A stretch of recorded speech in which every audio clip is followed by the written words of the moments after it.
Andy, I have here a crisp $100 bill, a Canadian $100 bill. Will that buy me that car? I don't think it will buy you anything on that car, to be honest. No.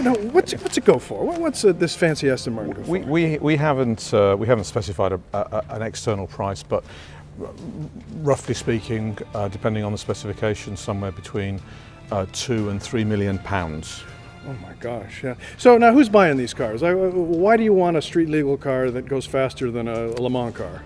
Different kind of people. Yeah. I mean, obviously you have the classical collector that will buy it and put it straight into storage. We try not to choose those guys.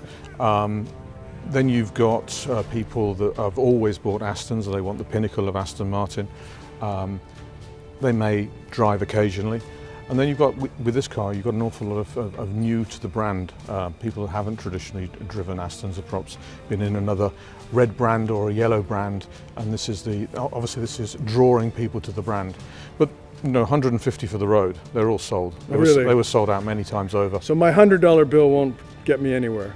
It gets you to have a look at one. Now let me ask you this question. You're rebuilding Aston Martin as a viable brand for the world, and I'm looking at all the partners that are involved in this. Is this the future of a specialty automaker, pulling all these different players into one place and orchestrating the development? Inevitably, I think, yes. I mean, what we're trying to do is orchestrate the best of the best. You start with Adrian Newey, who I think we can both agree is the best of the best when it comes to aerodynamics. So he's obviously designing the way that the air flows over this car.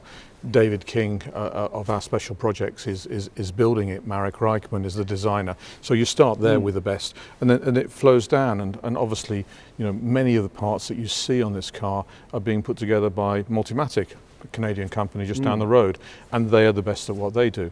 Likewise, Cosworth for the engines and Ricardo for the gearbox. So that's what we do, and we become, if you will, the conductor of the orchestra. So what does this teach you about, what does it teach us? So let's say I'm an investor. What am I learning now about how Aston Martin is becoming a profitable global specialty car maker?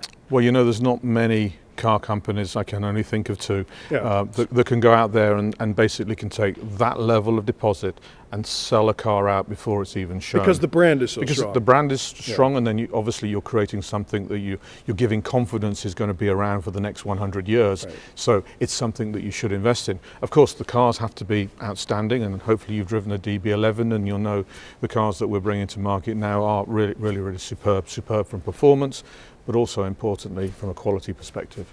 Now, let's have a little walkthrough. Walk me across the car, tell me what I'm looking at here. Well, obviously, as you can see, it's a very low car, which obviously reduces the drag.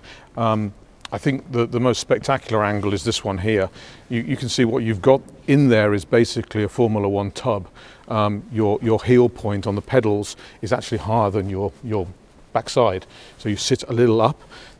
Consequently, that line there is obviously this is the tub that you sit in, and what you've created here is a huge diffuser. Most of the downforce that's created in this car is actually underneath the car, and if you want rule of thumb, then basically the black surfaces are the ones that are really important to Adrian from a downforce perspective, and the green surfaces are actually more like styling surfaces, which are really important to give the look of an Aston. And obviously there's some interesting work here because we're trying to make something that is undoubtedly uncompromising from performance, but looks like an Aston and gives us the DNA for what a mid-engined Aston looks like in the future. Is one of these in your contract? Do you get to keep one? No, I wish I could, but no, I don't have one of these. I've got other Astons, but okay. I won't be having one of these. Regrettably. Daniel Craig, the James Bond who drove an Aston in the Spectre movie, yeah. Does he have one of these? You can't tell me. One of the things about owning an Aston is we're always very discreet about who our customers are. There are a lot of famous people that are on our customer list, and I'll let you speculate who they could be.